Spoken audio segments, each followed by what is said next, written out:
hindi ko kaya magstay sa bahay na yan ng 3 buwan, tapos walang cellphone, walang dyaryo, walang kahit ano. Grabe, mababaliw ako niyan. Ako rin yata masyado akong techie kung wala akong gadget. Lalo na yung MP3 player. Naman! Ako rin!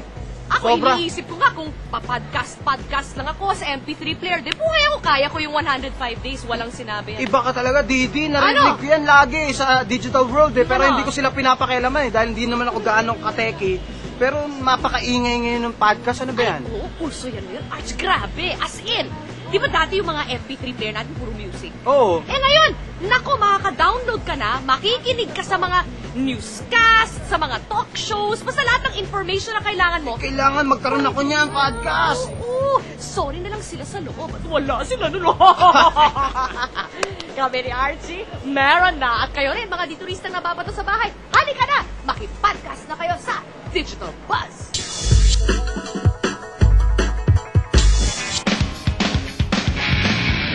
Alam niyo ba ang pinakabagong rage sa internet ngayon? Ang podcasting! Teka, ano nga ba talaga itong podcasting? Podcasting is a way of publishing audio files over the internet. You put up an MP3 file on the net, you then download it into your iPod and you listen to it at will. It's kind of like internet streaming radio, except you can get it whenever you want. Yeah. Podcasting is actually a combination of 2 words, broadcasting and iPod. A common misconception is that you would need an iPod to get podcasts. Pero in reality, kahit anong MP3 player, pwedeng gamitin para makakuha ng podcast. To catch podcasts, you need a podcatcher or an aggregator. You need a PC or a Mac. You need a connection to the internet.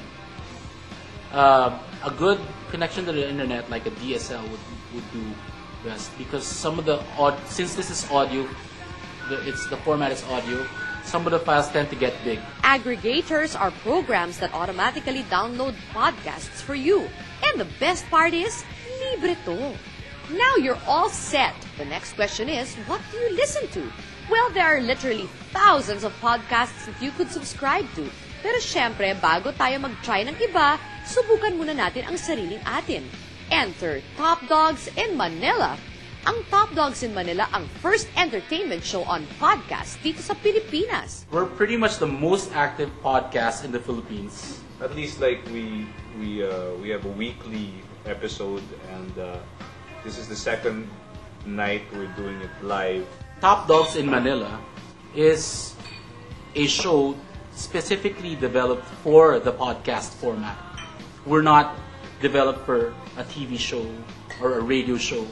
But it suits us perfectly as a podcast. Top Dogs has been on air for 6 months now at bigatin ang mga nakakasama nilang guests every week. Among them, Ms. Pops Fernandez and our very own Studio 23 VJ, Kat Alano. Kaya naman the guys at Top Dogs have high hopes for their show. We have a huge listening. We have 600 listeners a day. Downloading 30 megabyte file. Yeah, well, that's not listening. That's 600 downloads a day. So we don't know how many people actually share it with other people because we know from experience that other people, once they get the show, they're like, oh, you got to listen to this. And then they just put it on somebody else's iPod or they let them listen. If you want to check these guys out, mag-log on na kayo sa www.blogharbor.com. Happy podcatching!